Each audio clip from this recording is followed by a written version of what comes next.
God's story for children. Once upon a time, there was a large river in a village that cut across a deep gorge. The townspeople built a small narrow bridge across the river to cross it now and then.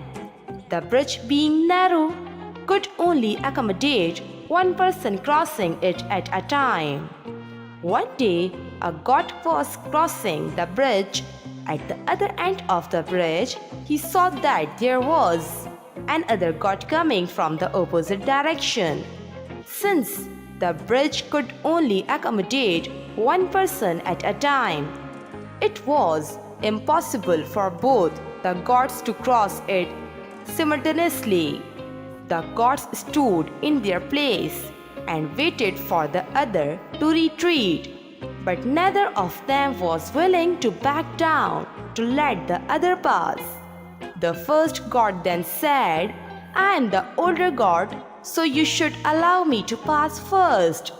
The other god denied and said, "I am the stronger one, so I can cross the bridge faster. You will only amble along because you are old." The first god took offense to what the other one said and continued, "Although I am older, I am stronger than you." The second god did not want to accept that, and both the gods soon got into a fight to prove to each other their strength. The gods locked horns and fought fiercely on the narrow bridge. In no time, they lost their balance and fell into the river. The strong current swept the gods away, causing them to drown and disappear into the deep waters. After the incident, two other gods faced one another in a similar situation. These gods also got into an argument about who should be the one to cross the bridge first.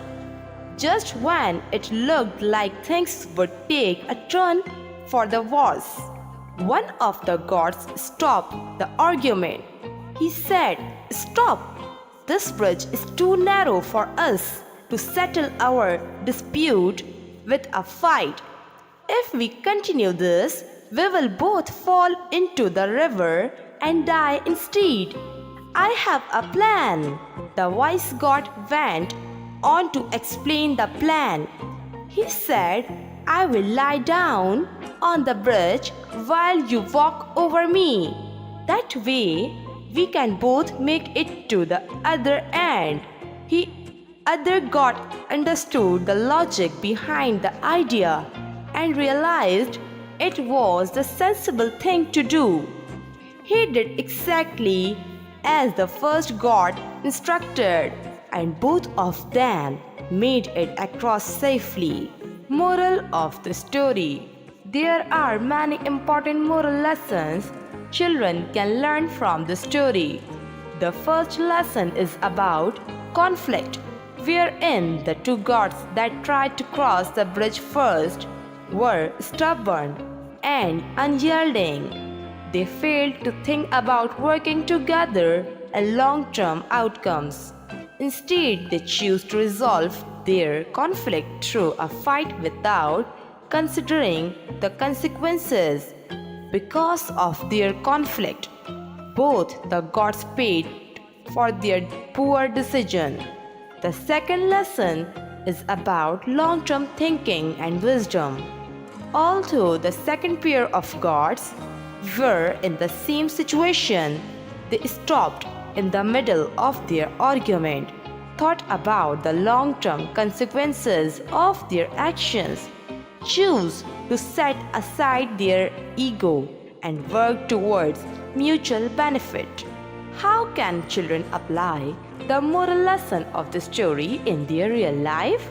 Children often run into challenging circumstances similar to the one in the story with their friends and family. It is common for them to get angry over trivial issues and get into arguments or fight. For example, when siblings fight over a toy or something else they want, The outcome might be a time out with neither getting the toy. However, if they can work out who gets to play with the toy first, they can save a lot of trouble. Approaching any disagreements with anger and ego is bound to cause loss to one or both the people involved. Instead of getting into fights that can result in a loss for all, children can find more constructive ways to solve a dispute, the way the second pair of gods did in the story. Looking past anger and pride, they can always find an answer that works best for everyone. It is also important to remember for kids that backing down from a fight does not mean they are weak. Sometimes the best response to a challenge is finding a different way to tackle it, and it takes more restraint and clarity to avoid jumping blindly into a fight. These are some of the important lessons children can learn from the story. The Two Gods story teaches us how important it is to yield by setting aside anger and pride during difficult times. The short story talks about how different the outcome of the same circumstance would be by making their choices. The Miser and his gold story with moral for kids. Once an old miser lived in a small house that had a garden. In that garden, the miser hid all his gold coins in a pit beneath some stones. Every day before going to bed, the old miser used to go near the pit where he had hidden his gold to count the coins. He continued this routine to go and count the gold coins day after day. Not once did he ever spend the gold coins that he had saved. One day, a thief who kept track of the old miser's routine waited for the miser to get into his house, and in the late evening, when it was dark, the thief went to pit where the gold coins were hidden and stole all the gold. The next day, the old miser found his treasure missing, and he started shouting and crying loudly. Upon hearing the shrill cry, the miser's neighbor inquired, "What happened to you? Why are you crying like that?" The miser told the neighbor about the theft of the gold treasure hidden in the pit. Upon learning what had happened last evening, the neighbor asked him, "Why didn't you keep the gold coins inside the house? It would have been easier for you to access when you had to buy something, and it would have ever been difficult for the thief to steal it." "Buy something? What buy?" asked the miser. "I have never used the gold coins to buy anything, and I was never ever going to spend it." On hearing this, the neighbor nodded his head in disbelief. He threw a stone towards the pit and said, "If that was the case, you should have probably saved the stones, for it was as worthless as the gold coins you have lost." Below is the summary of the miser and his gold story for kids. A miser hated to spend his gold coins and used to store them in a pit in his garden, covered by stones. But every day he used to go there and take great pleasure in his wealth by looking at it. Every single day he followed his routine. One day, a thief who had observed his routine went after him in the pit and took his gold coins away. The next day, the miser came to take great pleasure in his gold. He found nothing but the vacant pit. He started to shout so loud that the neighbor came around, and he informed them how he used to come into the pit to see his gold. The neighbor asked him why he didn't save the money at home. It would be an easier way to access gold coins and buy something. He miser replied abjectly that he never used the gold to buy anything and was never going to. The neighbor said that he should have hidden a stone in the hole and looked at it every day. as it is as worthless as the unused gold coins. Moral of the story. The moral of the miser and his gold short story is that a possession is as worthy as its usage. In the story above, the miser's gold was useless as he was never going to spend or use it for something. He only kept looking at his wealth and gloating over his gains. Even after losing his gold, he stated that he never intended to spend it. Therefore, his wealth was as useless as stones, which do not have any value. How can children apply the moral of the story in their real life? The kids can apply the moral of the miser and his gold story in their real life by understanding that we should value what we already have and spend it on keeping our dear ones and ourselves happy and healthy. Otherwise, we might regret things later in life.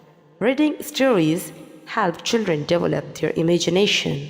By reading the story and looking at the pictures, their little brains will receive many excellent ideas and they will be able to predict what is going on in the story and what will going to happen next or come up with their own endings. The Magic City of Children. Twinkle and Tommy were the only children on the island. At least they didn't know any others.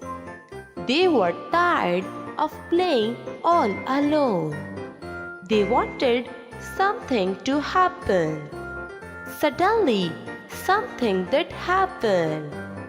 Swippity swip, a great shining thing flashed through the sky and bounced at their feet. It's the magic ball. They squealed deeply, for it had led them into adventures before. Run, Tinkle, run, Tommy shouted. It's going into the tall, dark woods. It went bouncing ahead through the trees, guiding them straight to the witch's little white house. And there was the jolly little old lady herself, all dressed up in her funny bonnet and mittens as though she were going somewhere. "Good morning, children," she beamed. "What a lovely day for visiting." "Good morning, Mrs. Ayrton," they answered. "Are you going somewhere?" "Oh, you are invited too," she said quickly. "We all visit some of my children. I have hundreds and millions and billions of them all together." Then she picked a leaf. It grew and it grew and it grew. It got as big as a dinner table. "All aboard," she called, sitting on it. "Hold on tight." Woo! Went the wind up. Went the leaf, sweeping and dipping through the air. "Oh!" gasped the children. It was a long, long time before they dared to peek. Then, at last, they saw below them a ring of the cutest, prettiest, strangest little houses in all the world. The leaf fluttered down right in the middle of the circle. The houses are all just the right size, laughed Twinkle, clapping her hands. "Of course," nodded Mrs. Ayrton busily, winding a huge watch, which she had borrowed from old Father Time. She must have been winding it backwards, for the sun went slippity sliding all the way back to sunrise. Now we can begin at the beginning. She twinkled, but which house will be the first? They were all so cute. The children just couldn't decide. So Tommy counted eeny, meeny, miny, moe. It was the little Hungarian house, and the tiny door opened before they even knocked. "Come in," called a little voice in Hungarian, which the children could certainly understand very well. "Aren't you coming in too?" Tommy asked Mrs. Ayrton, but she shook her head. She didn't like to admit that she couldn't get through the door. She just said she had a lot to attend to, leaving her calling cards all around. "It's sociable," she said, "and besides, it reminds them not to spell my name backwards." Can you guess what it spells that way? So the children stepped into the little house alone. It was very dark inside, for there were no windows, but they could dimly see the furniture.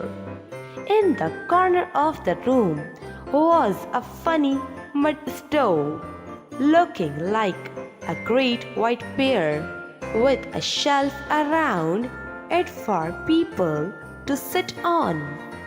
And there was the little Hungarian boy himself.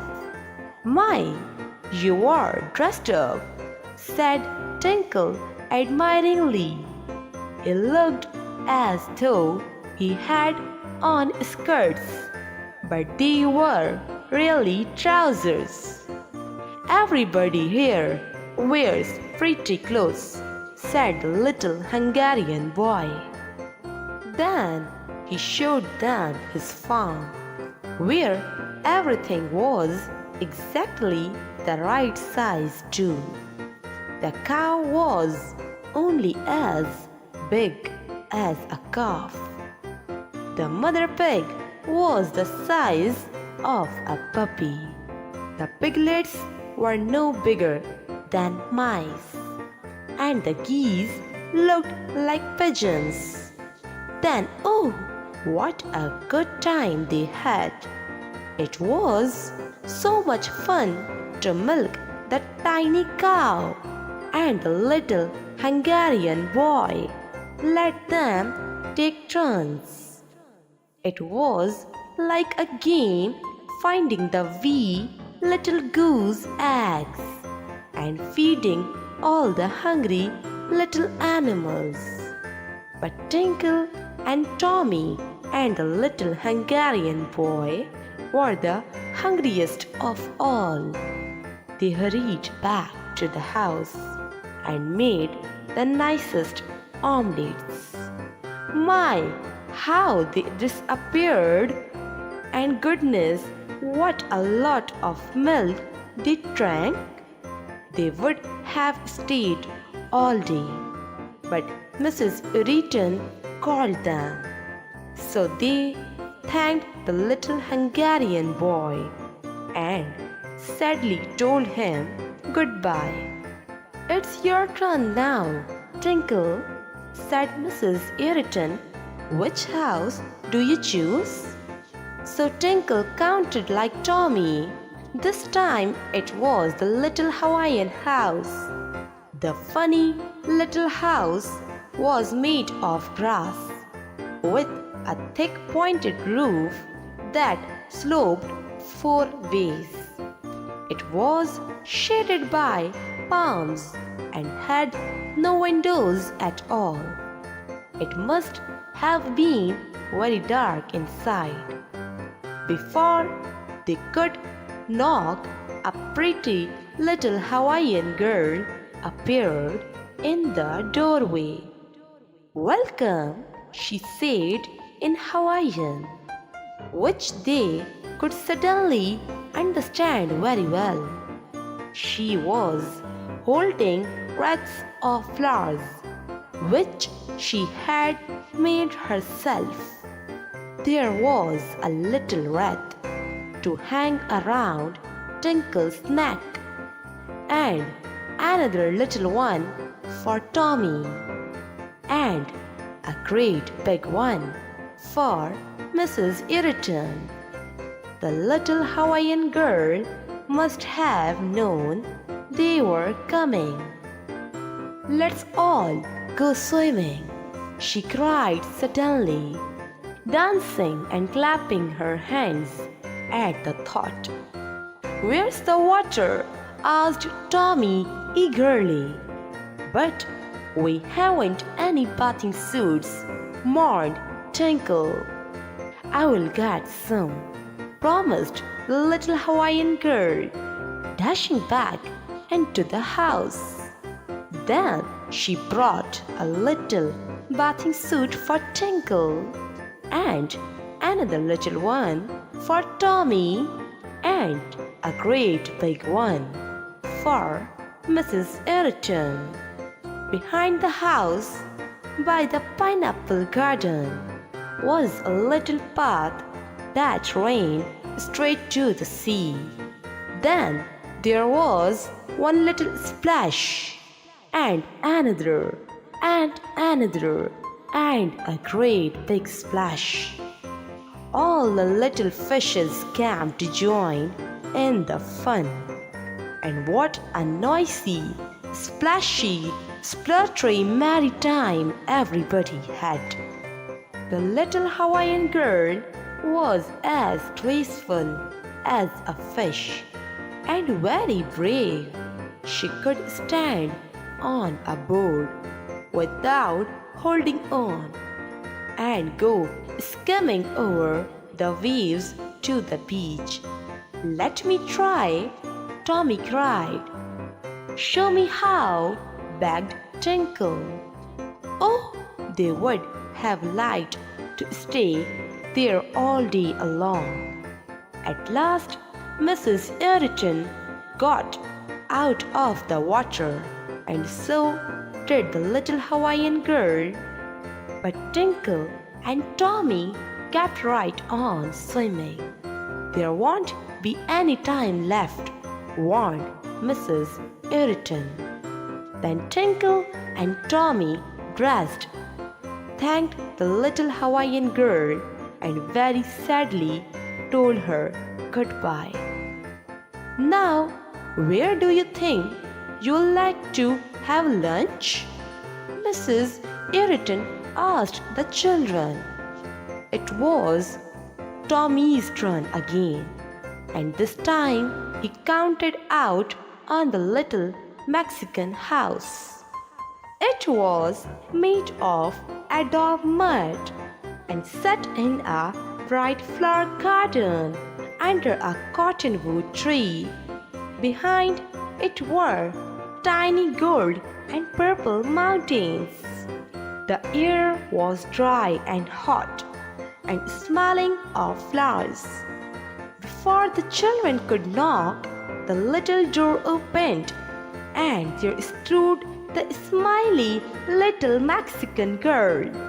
"You are most welcome," she said in Spanish, which they could suddenly understand very well. She took them into a tiny low room. The floor was made of dirt, and the ceiling was made of poles with sticks laid across. The little furniture was brightly painted with flowers, and strings of corn and peppers hung from the whitewashed walls. Tiny pet animals and birds were running and flying all around the room. And what a noise of squealings and cluckings and barkings and gruntings and chatterings they made! "They are hungry," said the little Mexican girl, feeding chili and cheese to the fussy baby mockingbirds. The children were getting hungry too, so when they had helped to feed all the animals, they began to fix lunch for themselves. The little Mexican girl showed Tinkle how to grind corn with stones and pat the meal into little cakes called tortillas. Tommy learned to make tamales out of cornmeal and meat. He wrapped them in corn shucks like neat little packages, while the little Mexican girl stirred a pot of beans and chili. At last, they took everything into the garden, and Mrs. Ayrton was so surprised and pleased to be invited to the party. The children had felt on fire inside, but they liked the hot chili just the same. They liked the little Mexican girl. They liked her house and the way she lived with all the pets. They would have liked to stay there all the day long, but Mrs. Ayrton said they must leave. So they thanked the little Mexican girl and sadly told her goodbye. "Which house shall it be this afternoon?" wondered Mrs. Ayrton. It was Tinkle's turn again. She counted, and this time it was the little Chinese house. It was a very grand little house made of tiles with tiny courts and gardens. Some of the gates were moon-shaped or shaped like vases and lids. Before they could knock, the door opened, and the little Chinese boy was smiling and bowing them into his house. He was also making polite speeches in Chinese, which they could suddenly understand very well. He was the most polite boy they had ever met. He could Tinkle and Tommy through his house and showed them all his toys. Best of all were the wonderful kites. They were made like birds and animals and man. Tinkle and Tommy had never seen anything like them. "But you need a vine for flying kites," smiled Mrs. Ayrton, peeking over the top of the wall. And whoo! There was the wind, blowing as nice as you please. The little Chinese boy welcomed Mrs. Ayrton so gladly that soon she was flying a kite too. Before long, the little Persian boy, the little Korean boy, and the little Japanese boy saw the kites flying and came bringing their own. Then they had the most wonderful battle, flying kites the Persian way. The little Persian boy had brought some ground glass paste to rub on the kite strings. As the kites flew around, everybody tried to use his string to sew another string in too. Then how they squealed and shouted and ran to catch a kite when it came floating down. It was so much fun that Tommy and Tinkle would have liked to fly kites all day long. But Mrs. Ayrton said they must go, though she liked to fly kites herself. When the little Chinese boy told them goodbye, he gave them each a present.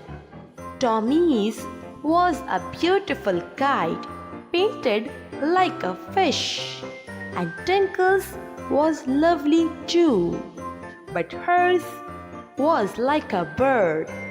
So they thanked the little Chinese boy and sadly told all the boys goodbye. Now, which house? Asked Mrs. Ayrton. Any, meeny, miny, mo, countered Tommy. It was the little Dutch house. Mrs. Ayrton said she would meet them in the garden. The little Dutch house had a funny roof made partly of tiles and partly of thatch. The bottom half of the door was closed, but the top half was open, and a pretty little Dutch girl was peeking out at them. "Good afternoon," she said in Dutch, which the children could suddenly understand very well. Then she welcomed them into a low, squatty room with tall, narrow furniture. Everything gleamed, from the tiny copper pots to the blue Dutch tiles on the fireplace. Afterwards, she took them to the back of her little house. The land was flat as far as they could see, and dotted with tiny windmills. Tulips were growing everywhere, and all around were little silver canals sparkling in the sun. It was lovely, but the little Dutch girl just sighed. If it were only winter, she said, we could all go skating. And why not? Twinkled Mrs. Ayrton, doing some magic that made winter come in a minute. Brrr! Shivered Tinkle. Tommy flapped his arms. The little Dutch girl raced back to the house and brought them some warm Dutch clothes. She brought 3 pairs of little skates and 1 pair of big ones, so they all could go skating on the tiny canals. They scattered and scattered. What fun it was! And how they laughed to see Mrs. Ayrton spinning like a top. The little Dutch girl could scat like a fairy. Tinkle and Tommy were learning fast too. It couldn't matter if Tinkle did fall down once or twist. With so many petticoats on, she could hardly feel the bumps. How they shouted as they scattered about, and what a merry time they had playing Lash the Whip. The children would gladly have scattered all day, but at last Mrs. Ayrton said they must go. Then she wound the watch, and spring came scurrying back again. So they thanked the little Dutch girl and sadly told her goodbye. It was supper time by then. I'm having dinner with the little French girl, said Mrs. Ayrton. Tommy said he would very much rather see the Eskimo house. It was made of ice and looked like a bowl upside down. The only door was a tunnel of ice, and it was full of dogs called huskies. "Come in," called a little voice, speaking Eskimo, which they could suddenly understand very well. The little Eskimo boy lent them some warm Eskimo clothes, and they all went out again and hitched the huskies to a sled. "Mush!" cried the little Eskimo boy to the dogs, meaning get up. He took hold behind the sled, and away they went over the snow and ice. After a while, he stopped to make a hole in the ice, and they fished until a Tinkle caught a herring. "Mush!" he said again, and they came to another hole. Then he showed them how to catch a seal. "Mush!" he said for the third time. But this time, Tinkle and Tommy had to walk because the seal was on the sled. They walked, and suddenly Tommy shot a polar bear. They put him on the sled too. The little Eskimo boy said, "Mush!" for the last time, and they went straight back to the igloo. "It's time for supper," he said at last, giving them each a piece of raw herring. Tinkle and Tommy could have eaten a bear, but they just couldn't eat raw fish. Next, the little Eskimo boy gave them some strips of raw seal fat. He called it blubber and said it tasted fine. But Tinkle and Tommy could that rather starve. It began to look as though they would. They wondered what Mrs. Ayrton was having for supper. But that only made things worse. Finally, the little Eskimo boy skinned the bear and cooked it. So, Tinkle and Tommy really did eat a bear, and they were so terribly hungry. It tasted wonderful. Then Mrs. Ayrton called them away, so they thanked the little Eskimo boy and sadly told him goodbye. "It's late. You had better go home now," said Mrs. Ayrton. "Oh," gasped the children. "What will mother say?" "Never mind," smiled Mrs. Ayrton. "I will fix the watch and you will get home so long ago. She will never even worry." She sat on the big leaf again, calling, "Hurry! All aboard, hold on tight," and up it rose into the air. Woo! Away flew Tommy's kite. It pulled him right off the leaf. Woo! Another wind caught Tinkle's, pulling her after him. "Goodbye," called Mrs. Ayrton.